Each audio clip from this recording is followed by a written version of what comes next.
from day one. I've done nothing but deal with the bullshit of the politics behind that curtain. Our guest today has been one of the most talked about, influential, and polarizing figures in the history of professional wrestling. Whether you know him from helping shape the WWF Attitude Era, his time in WCW, or his years as a key creative force in TNA wrestling, there's no denying that Vince Russo has left an undeniable mark on the business. As a writer, television personality, author, and podcaster, Vince has been at the center of some of wrestling's biggest moments, unforgettable storylines, and controversial creative decisions. Love his approach or disagree with it, his work has sparked passionate debate among fans, wrestlers, and industry insiders for more than 3 decades. Away from television, Vince has also built an impressive career as an author, giving readers an unfiltered look at both the wrestling business and his own personal journey. His autobiography, Forgiven, one man's journey from self-glorification to sanctification, chronicles his rise through professional wrestling while exploring his Christian faith and the life experiences that changed his perspective on success and purpose. He also penned Rope Opera, How WCW Killed Vince Russo, offering his candid, humorous, and often controversial perspective on one of the most debated periods in wrestling history. And now Vince is back with his newest book, Total Nonstop Agony, The Rise and Fall of TNA. It's a behind-the-scenes look at one of the most fascinating promotions in modern wrestling, sharing stories from his time in TNA, the creative process, the backstage politics, the triumphs, the frustrations, and the people who helped define the company. Whether you're a longtime TNA fan or simply love hearing how the wrestling business really works, it's a compelling read that offers Vince's unique perspective on a remarkable era. Today, we're going beyond the headlines and internet opinion to talk about the incredible career, the stories, some of the behind-the-scenes wrestling's biggest moments, the lessons he's learned from decades in the business, his 3 books, and of course, his latest release, Total Nonstop Agony. We'll also discuss the current wrestling landscape, creativity in the industry today, and what continues to motivate one of wrestling's most outspoken voices. Whether you've agreed with him, disagreed with him, or simply been fascinated by his career, one thing is certain: Vince Russo has never been afraid to speak in mind. Ladies and gentlemen, here he is, Vince Russo. Vince, welcome to A+ Wrestling. Wow, did you write out that whole intro? Yes, I did. Very impressive. Very, very impressive. Very well done. Thank you very much, Boris. That is an honor to hear from you as a writer yourself. Yeah, no, tremendous. Terrific, man. Very well done. Let's just jump straight into things, right? Your book, it has been a heck of a read. I had fun reading it, but I have to ask right away, this is the 3rd book in your memoir trilogy. What did you want readers to understand now that you couldn't say in Forgiven or Rope Opera? Well, originally when I started writing, I really wanted to write a trilogy. You know, I wanted to cover all 3 companies that I worked in. And man, I think the 2nd book, I think I wrote that in 2010. So like 16 years has passed, and I really didn't think I was going to write another book, man. It's a lot of work, man. It really is a lot of work, but I really wanted to finish that final and last chapter with TNA. So I did it, but I was very surprised how easily that 3rd book poured out of me. There was a lot of stuff inside, man, that had been stored inside for so many years. And when I started writing, man, it was just great therapy because all this stuff just started coming out that I didn't even realize was in there anymore. Exactly. And one thing that you said, right, is that you love keeping busy. I'm the exact same way. So I can see why you wanted to write this 3rd book. And you said it right there. It felt like therapy. You know, can you say that, like, you breathed that sigh of relief when you finished penning the book? I felt good about it. I really felt good about it. It was a great release for me. Just a lot of stuff that had been held down for so long came out, and it was really, really, really great to just get everything out of my system. It really was. Right. One thing that really intrigued me the most about the book is that it's the stream of thought. You know, every few pages had that stream of thought, what you thought at that moment in time. And like you even say, right, it kind of it shifts the story back and forth. It feels like a true narrative in that sense, from your mind to your memories and everything in between. So tell us, like, why you decided to go that route with the stream of thought. Because I wanted people to really experience me like as a writer. I mean, that's what I go through when I write. I mean, I'm still writing wrestling shows today, and it's the same process. And I may be writing a show, but all of a sudden my mind just might go somewhere else. And I just wanted to document all that, because really, I mean, a lot of that is the writing process, where you'll be writing something, but then you'll say this one thing and it'll bring you to a totally different place. And I kind of wanted to share that with the people reading the book. Absolutely. I think Hutch can attest to that with some of his personal writing as of late. Hutch, do you have anything? Well, you know, this book really spoke to me. As you know, being my podcast partner, I am a stream of consciousness guy, and one word will take me off on a tangent and I have to come back, and you always have faith in me to come back. But speaking of faith, you know, Vince, unlike Boris's wonderful intro, which had lots of gravitas and was wonderfully manufactured, this book is not. This is a stream of consciousness. And you were saying it was difficult, but it was also a relief. I mean, this was visceral. I read your last book, but I read it a long time ago, and I don't remember feeling the same way. I mean, you're very unfiltered here. You talk about your faith, you know, what we all think about, fear of death, not to be indelicate, but you talk about your mother's death. You talk about Daphne. You talk about a lot of really personal things that I think a lot of people can, identify with. And man, this was great. This was a very fun and easy read, and a huge long read. My Lord, my friend. Yeah. Good job. It was difficult because I actually did the audiobook, and, between the time where I finished writing the book and the audiobook, it was a couple of months. So like, I didn't really remember every single thing I wrote. Man, when I did the audiobook, and anybody that purchases the audiobook, I broke down several times. I mean, I really did, like, reading my words back. Yeah, man, you're right. Some of those things were really, really, really tough to talk about, especially Daphne. That was very, very, very tough to talk about. And even the last chapter of the book, Hulk Hogan. That was very, very, very tough to talk about. But yeah, man, it's all right there. I wasn't going to hold anything back. If this was going to be the last book, everything was going to be in there. I woke up this morning and I just read that chapter, and it was really interesting. And I love the fact that you were able to let people know what you thought Hulk Hogan meant to the industry. Yeah, because people believe what they see on television. And no matter how many times you tell them, it's a work, they still want to believe like stuff is true. And yeah, man, I had zero ill feelings towards Hulk Hogan. I never had any bad feelings towards him. The whole problem with Bash at the Beach, the whole issue was just the timing of it. Because before we got there, he agreed on the script. He agreed. We had to get his approval because he had creative control. Then Eric Bischoff tells me a couple of hours before the pay-per-view, Hulk's got a problem. And I'm like, what do you mean he's got a problem? He already agreed to everything. So the timing of it pissed me off. No question about it. But it never pissed me off that he had creative control or anything like that. That was on WCW. I mean, my God, if I can negotiate a contract where I'm going to get creative control, I'm going to get creative control.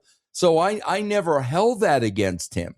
But I never, all the time I was working with Hulk, I never had any ill will towards Hulk, as a human being at all. And that's an interesting point, right? Like, I think a lot of times people are like, oh, Hulk had the creative control and this and that. And it's like, if I was in a position to do this, you would be stupid not to take it. Absolutely. And he had creative control at TNA. And I felt the same exact way, man. I did not blame him for that at all. That's like blaming somebody for making too much money because they negotiated their contract. My God, no, man. When you're negotiating a contract especially in wrestling, you get everything you can get. So Hulk's creative control was, I never looked at that as, having an issue with Hulk over that. That was a WCW thing, and that was a TNA thing. All right, we've talked about Hulk. Now let's flip the page and talk about Eric Bischoff. Do you see him in the same light? I hate using the word hate because I really am a Christian guy. He is the guy probably in my entire life, before I even got into wrestling, that I just despise more than anybody else I ever met in my life. I've just got a real problem with arrogant people, man. I just do. I got a problem with people who think they're better than everybody else. I'm no better than you. You're no better than me. We're all born equal. We have different lives and different paths because of, our upbringings and our parents and our friends. And there's so many things that make us who we are, but nobody is better than anybody else. And he was just an egotistical asshole from the very first day that I met him. And I pull no punches because this is what I say in the book. He chose to be that way to me. He chose to be that way.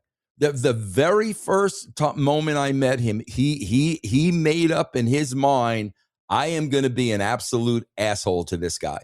And for as long as I've known him, as long as I worked with him, that's exactly what he was to me. You even talk in the book how you've had opportunities leading into him and Hogan coming into TNA of kind of hashing things out. Can we work together? And it kind of feels like, I don't want to say betrayed you or lied to you, but how would you describe that? Because oh no, he definitely he pulled the lowest trick in the book on me. When he was kind of backed into a corner. And the only way he could get out of that corner was to tell Dixie conversations that him and I, personal conversations and private conversations that him and I had about her.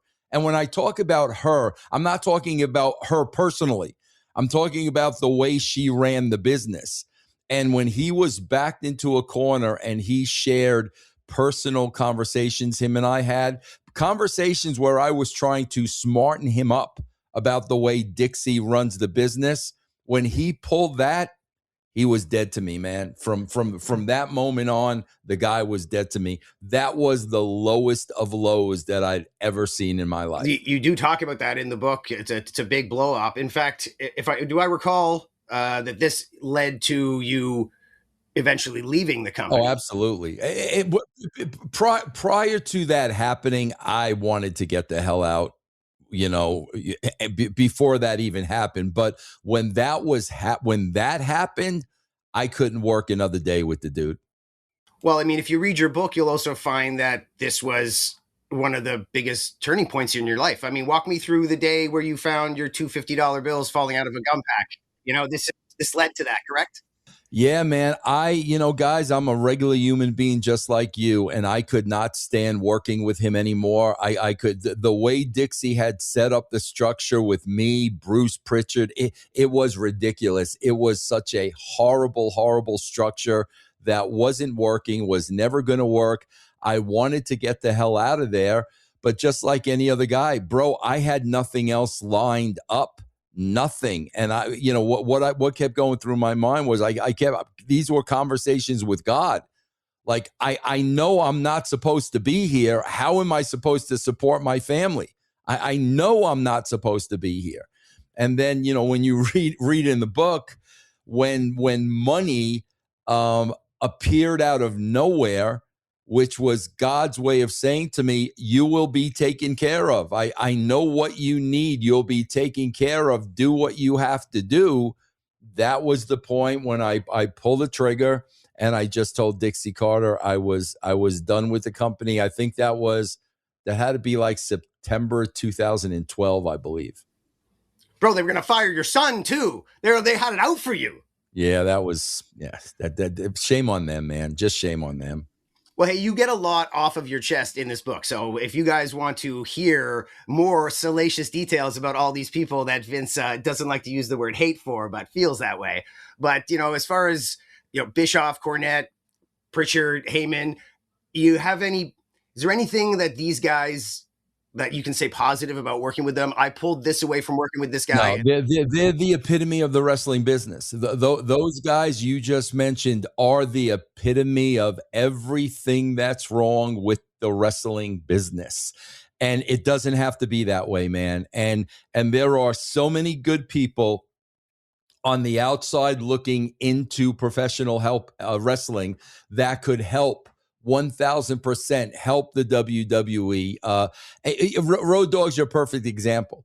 You know, there's an example of a good guy, a great guy. He's got a good heart. And even with Triple H being his good friend, he could not exist in that business. That's what we're talking about. And it's because of guys like Bischoff and Heyman and Pritchard and Hayes and all those lifers that have been there forever. Part of their job is keeping good people out because they're intimidated. And they're afraid that if we bring good people in and honest people in, we're going to be exposed. So what do they do for a living? They protect their spots. That's what they do. They protect their spots. And that's the part of the wrestling business that is so unfortunate. Guys, you look at the WWE and you look at how long they've been on a ratings slide. Okay, let's say viewer slide. How would those people still have jobs? Like if it were anything else, if it were the manager in baseball, you'd be fired. If it was the manager of Dairy Queen and your sales are going down month after month after month, you'd be fired. Nobody gets fired, bro. If somebody doesn't get fired, if SummerSlam tickets don't go up and nobody gets fired, then it's never going to change. Exactly. That is the art of protecting your spot. And how you protect your spot is you bury anybody that's a threat to you, you bury them. You absolutely bury them. Even if you have to make up shit about them, you bury them. I swear to God, I don't know if there's any worse business on this planet than professional wrestling where nobody is held accountable. Nobody is held accountable ever in the wrestling business. You were talking about how people from outside the wrestling business, the people you used to expect, these are the people that can see things clearly. And one person who saw Hulk Hogan clearly for what he was when he arrived at TNA. Why don't you tell us a little bit about Bernie? Oh yeah, great. I love Bernie, man. Bernie was just an employee at Universal Studios, but she was really our babysitter. You know, she was really responsible for TNA on the soundstage. You know, that nothing got broken or nothing was crazy or nothing got disrupted. I had a great relationship. I love talking in my books about the people that were a big part of things, but you'd never hear of. Nobody's going to write about Bernie in their book but me. But Bernie, I worked with Bernie hand in hand. We had a great relationship, and the minute the Hogan era walked in the door, I mean, she turned to me and said, "I got a bad feeling about this, man. I don't feel good about this," because no longer was it a family type environment. It like that, it turned into the politics of professional wrestling. Like that, the minute those two walked in the door, everything changed about that company. Yeah, I found that was a really nice, refreshing part of the book. And you bookend this, you end with Hogan, but you also start just like a good YouTuber or podcaster. You start hot with right into the big, bald son of a bitch. But if I recall, Rope Opera, you do touch on just a bit of TNA, if I recall you entering. This book is really about that moment when Hogan arrived. This book is that moment because a lot of TNA is discussed in the second book, but this is when they walked in the door. Yeah, when the total nonstop agony began. Because it was the beginning of the end. I mean, there's no question about it. It was the absolute beginning of the end. Well, when it did end, you found your $50 bills. You had your moment of faith. They fired your son, but you also began the Russo brand. You began a whole new. I love that you're so honest about failures and the things that you've gone through and where you're at now. Tell us about pretzels, man. Oh my God. Well, guys, here's the thing. Like, I swear to God, I get so, you know, bro, the wrestling marks and the IWC, you know, they got their narrative, and you know, part of the narrative is, oh, Russo also always talks about his successes and never his failures. Are you freaking kidding me, bro? Without your failures, you learn nothing. You learn zero. You have to fail to be successful. You have to fail to know where you made a mistake. It's all part of the journey, man. I have no problem talking about angles that were the shits or characters. I have no problem talking about any of that. You need to fail in order to grow. And yeah, man, I didn't know what I was going to do after I left. I didn't have a job lined up. I had nothing. So I opened a soft pretzel franchise in Colorado that I think probably lasted maybe about 6 months. Yeah, well, you know what? I love you. You know what? You talk about it with class, man. You know, it's self-depreciating, it's funny, it's humanizing. You basically like tell on yourself, and at the end you're like, oh well, onward and upward. Absolutely, you know, and man. Onward to the Russo's brand, which is doing really great. Yeah, 11 years now, man. Thank God for podcasting, because I always wanted to get into radio. That's what I wanted to get into. Podcasting is the next best thing, so God bless it. Sorry, Boris. You put over Taz, you know, helping you with that brand, but you also put over Tony Khan in the book. You know, man, bro, Tony Khan, man. Me and the coach, Jonathan Coachman, we had him on our show. Bro, if you don't like Tony Khan, something's wrong with you. Like seriously, man. He is such an entertaining character. Bro, I don't watch AEW. I stopped watching AEW 5 years ago. So I don't critique the AEW product. Bro, it's his company. He can do whatever he wants with his company. I stopped watching it because it wasn't the type of wrestling that I like. So I stopped watching. But it's his company. He could do whatever he wants to do. But as far as a very likable character, a very funny character, bro, I think Tony Khan's great for the wrestling business. Absolutely. He's done some wonders. He's raised the pay for a lot of people. He's overall improved things for the better. But let's talk about a little more about TNA. You know, you've talked about Dixie Carter. You have no ill feelings to Dixie Carter, and you make that very clear in this book. Is there, you know, what would you say in terms of Dixie Carter's biggest issue was leading TNA? Oh, her biggest issue was she couldn't make decisions. Yeah, lack of leadership was the issue. Lack of leadership, because it was a lack of confidence, man. And there was a reason for that, and I talk about it in the book, and I understand it. I totally understand and get it, but you can't have a leader of a company afraid to make decisions and not make decisions. And I knew sooner or later, I knew that was going to be her downfall, and eventually it was. Right, exactly. And you talk a lot about the strengths and the weaknesses of TNA, but because you were there, you were in the back, you knew the business inside and out of TNA. What was TNA's biggest strength that the fans, the IWC, the regular person don't appreciate? They don't appreciate, like, early on how hard everybody was working. I mean, we were really, honestly and truly an underdog. Honestly. And we never looked at it as competing with the WWE. We never looked at it that way. We just wanted people to watch us. We just wanted people to watch the show and enjoy the show. So there was really a camaraderie. It was really a family environment. And we were really the underdogs, man. And again, none of us were looking to beat WWE. That would have been ridiculous. We just wanted people to watch our show and enjoy it, man. Yeah. Which TNA storyline would you say you're the most proud of? I really enjoyed the Main Event Mafia, man. I thought that was a lot of fun with all those guys and the personalities in that group. I really enjoyed working on that storyline with those guys.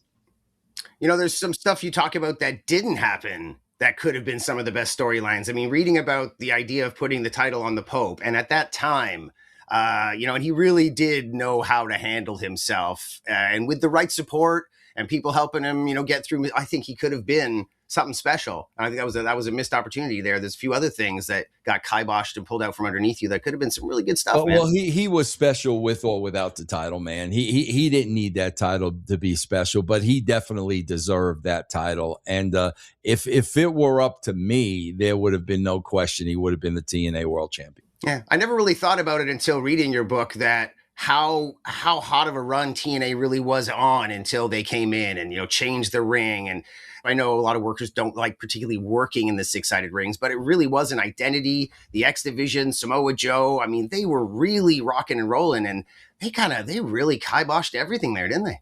No doubt about it. Yeah, the 6-sided ring actually was my idea, because Jeff kept, what can we do to be different? What can we do to be different? What can we do to not look like the WWE? And I'd seen the 6-sided ring in Mexico, and I'm like, man, that's different. I mean, if I'm flicking through the channels and I see a 6-sided wrestling ring, I'm interested in that. And, Jeff agreed to it, and that's where the 6-sided ring was born. And, over years, everybody got used to it. It was never an issue. But when those two guys came in, that was one of the things, man. And, slowly but surely, man, we just started losing our identity. Well, they claimed people wouldn't recognize it as wrestling. What's this? But what's this is the definition of interest. What's this? And this is at the time that MMA was coming up. Yeah. I would have watched. Absolutely. So I disagree with them there. Yeah. Yeah. Did you have fun? Did the fun completely stop when they came in? Like, did you still have allies? Dead. Really? It stopped. I'm telling you, man, the company like that, it was a totally different company. The feel, the way everybody walked around, the way everybody just, everything changed on the dime. Everything. Are you having fun now with what you're doing? Yeah, bro, listen, when I'm my own boss, I'm having fun. Okay, when I'm calling my own shots and doing what I want to do, I'm having fun. It's the politics is what's no fun. And professional wrestling is a political cesspool, man. It's that freaking simple. And there's a lot of politicians, snake oil salesmen, liars, cheaters, you name them. And that's not fun. When I have the ability to do what I'm doing now, and I don't have to deal with any of that stuff, I couldn't be any more happier. Yeah, well, reading this book is like you can tell you're talking to yourself. There's multiple personalities here. So you've got you've got your entire staff inside your own head. So I'm sure that you're great at being your own boss. Yeah, absolutely. Absolutely. Yeah. You often say wrestling's about telling stories. It's not just about the matches. And you make that very clear. Essentially, any media that you're on. Has the industry lost that balance? Oh, God, balance. It's nowhere close to a balance, man. Everybody's a wrestler, man. And wrestlers are a dime a dozen, man. And wrestlers are never, ever, ever going to get over. I don't care what you could do in that ring. I don't care how many flips and flops, and you will never get over if you're. And when I'm talking about getting over, guys, I'm talking about to the masses. To the masses. You will never get over to the masses by doing wrestling moves. Never in a million years. That's something that I always talk about on my shows, right? Like, I've always been a fan. But when I talk to other wrestling fans or the IWC, they always say, oh, this person's over. I'm like, no, does my brother, who maybe watches one show a year, know who this person is? Absolutely. That's the person you got to cater to. Absolutely. That's the casual fan, the millions and millions and millions that are no longer watching professional wrestling, and that's why they're not watching. Yeah, we're living in a TikTok society. People love the moves. The moves are over, not the people. Like, people love wrestling, but like you said, Vince, wrestlers are not ever going to get over. Characters are going to get over. And if you got them both, now you're a star. Absolutely. Yep, absolutely. I mean, I just watched a little bit. It was a short, funny enough. God, shorts constantly. We really are living in a TikTok society. But I saw a little short of Rock versus Hogan, the classic match. Right. And, dude, that's all character. I mean, they literally, it's like Michael Jackson standing for 5 minutes, and then he makes one move, and the whole crowd goes nuts. They had them in the palm of their hand. That's it, man. You can Teddy Hart moonsault 20 times in a match, and you're probably still going to end up in jail. You ain't going to get over. Right, absolutely, 1,000%. Yep. That's exactly it. All right. In the book, you were very vulnerable. It's very clear how vulnerable you were. And I hope that people take the time to read it because you get the real Vince Russo in this book. Whether you like him or you hate him, you're going to learn a lot about Vince Russo. Was that the intention from the beginning of writing this third book? Nah, bro, it wasn't an intention. I'm freaking honest. That's it. And being honest means sometimes you have to look in the mirror and be hard on yourself. But no, it's honesty, bro. Like I swear to God, I talk about in the book, how Eric Bischoff calls me a pathological liar. And that is so laughable. The thought of lying about anything relating to professional wrestling is hysterical to me. What would I possibly lie about pertaining to wrestling? I even point out in the books, bro, if you kill somebody, maybe you lie.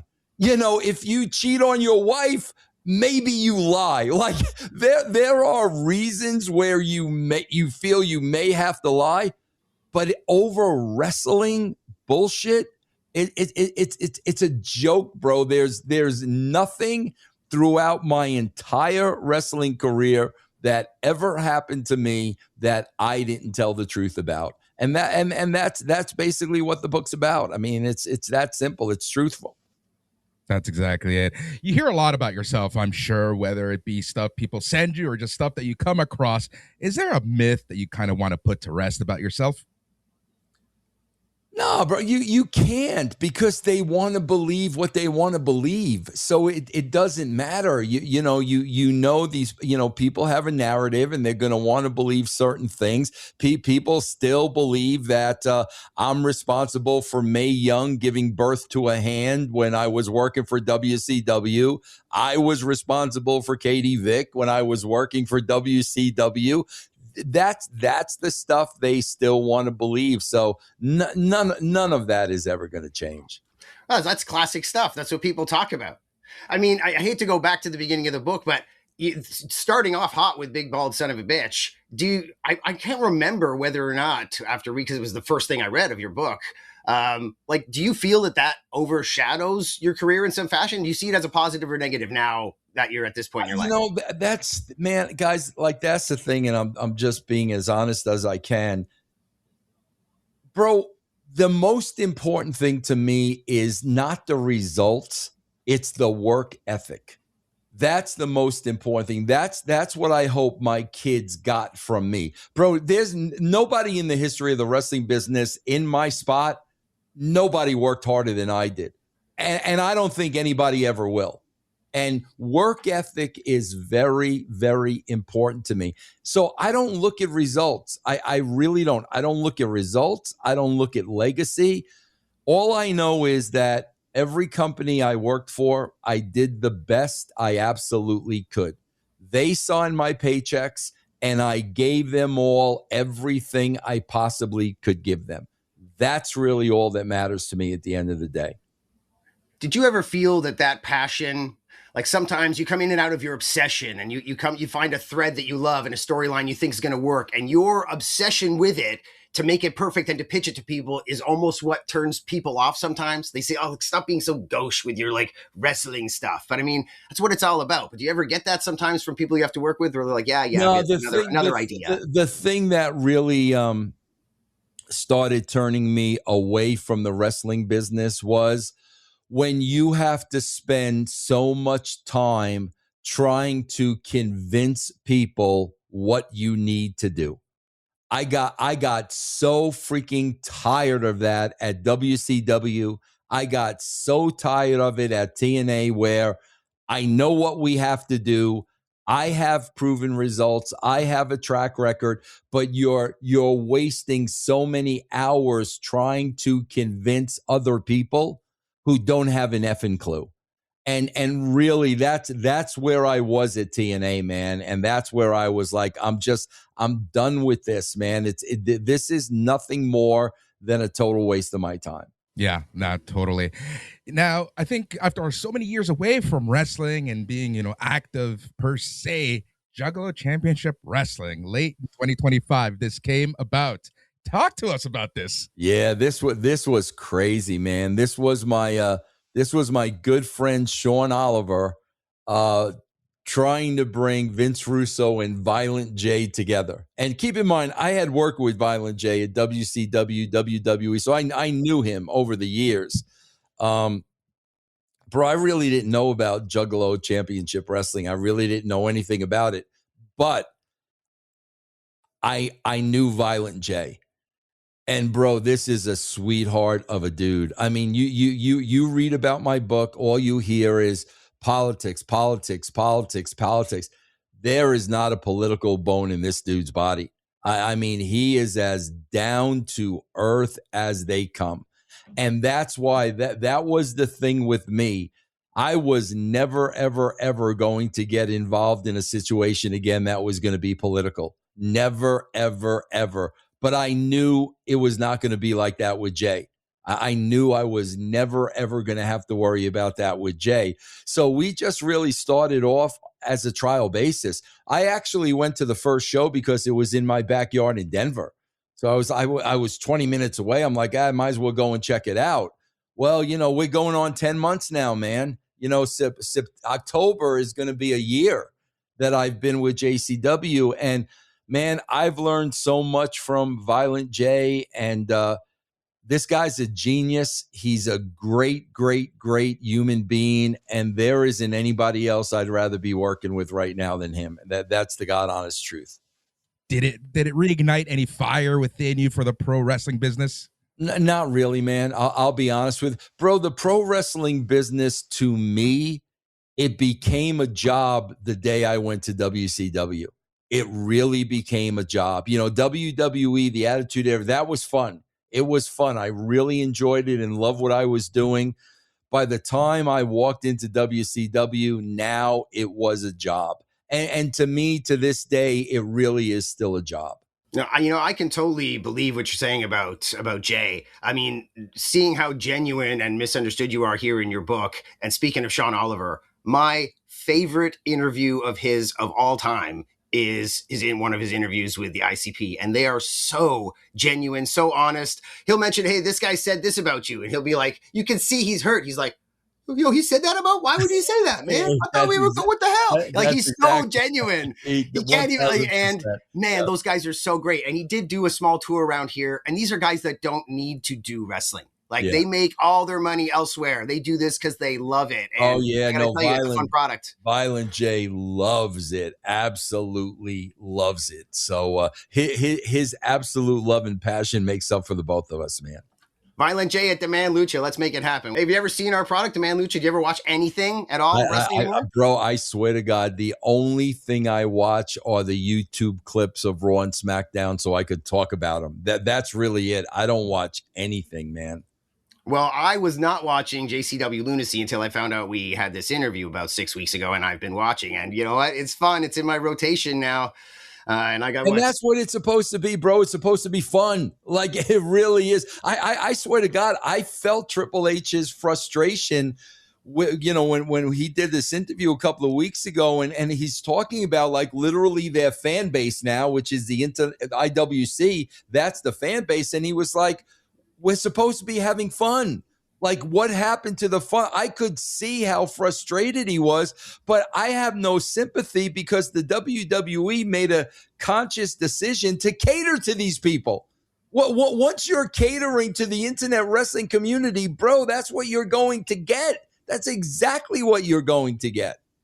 Sometimes I feel like the confusion of like what's real and what's not real in wrestling, it permeates everything so much that you don't realize that at the same time you're trying to get fans invested and obsessed with something, you then turn around and be like, stop caring so much about the details and have fun. And I'm like, you made me care. This is the whole point of this. I'm fully invested in this dude now. And then you had him say this and do that. And now I'm pissed. And you're telling me I'm not allowed to be pissed. And you're trying to charge me $800 for tickets now. You know what? Go screw yourself. Yeah, that's where people are at.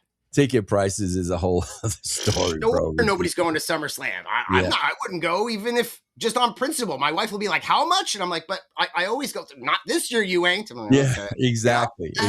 Yep.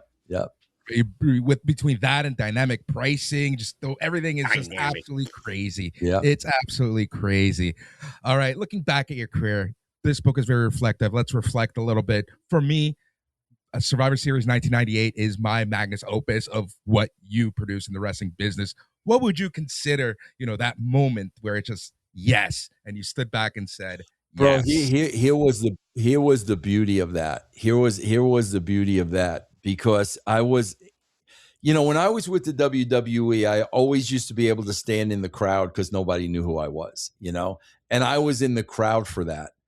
When that moment happened with The Rock, bro, whether the 25, 30,000 people, however many people was there was a moment of complete silence.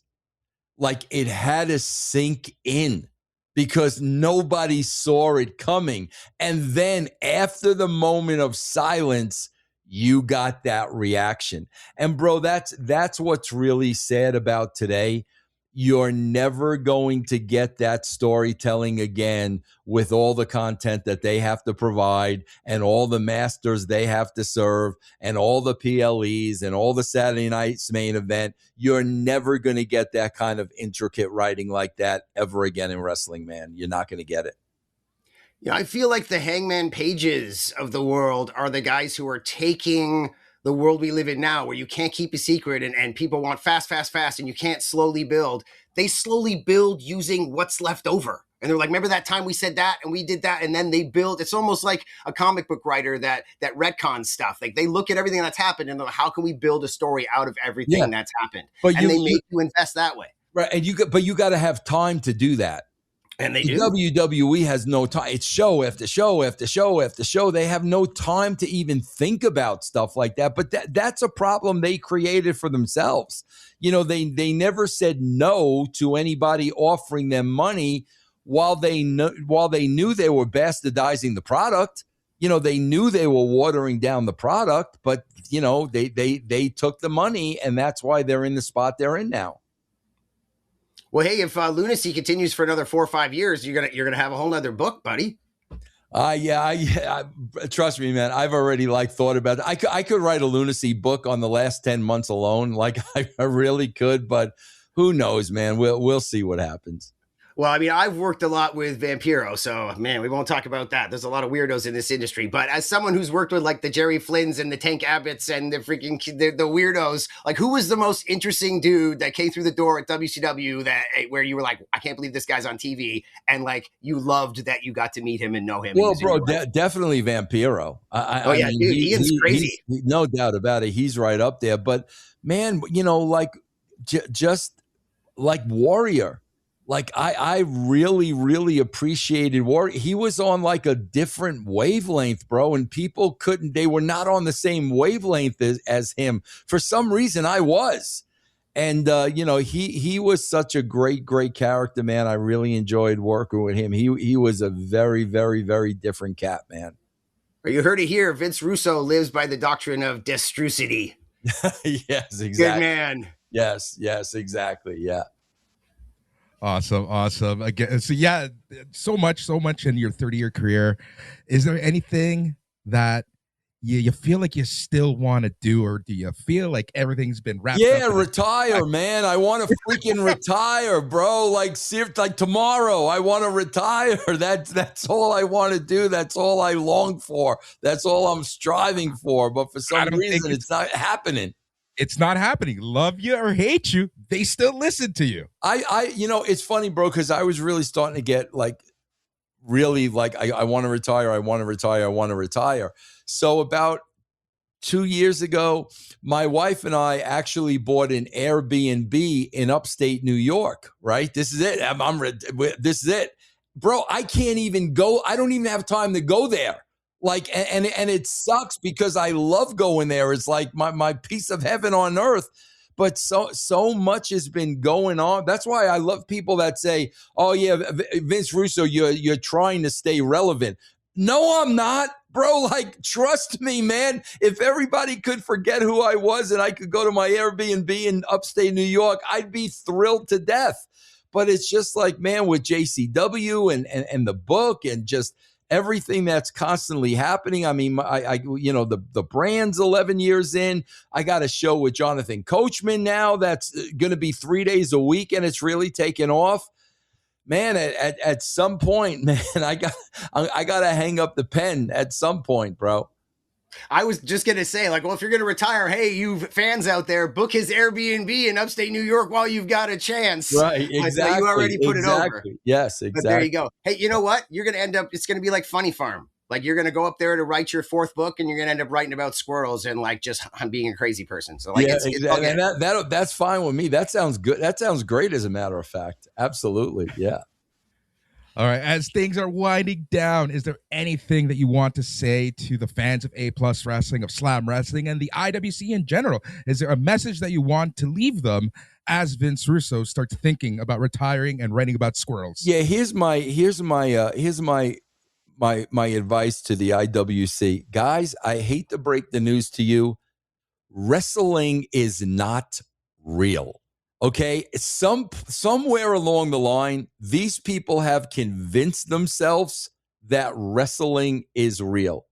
Bro, wrestling is entertainment, and that's why they hate me.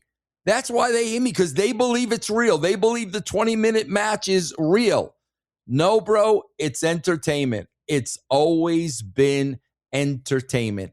And until wrestling goes back to entertainment, it's never going to draw the fan base that it once had. Never. Well, this is certainly entertaining, my friend. Good job. And it's this is only half of it. I couldn't even get the staples through it. This is a hell of a book, double-sided. Like, you've done a good job. My Kindle died. That's why I had to go print this off. Yeah.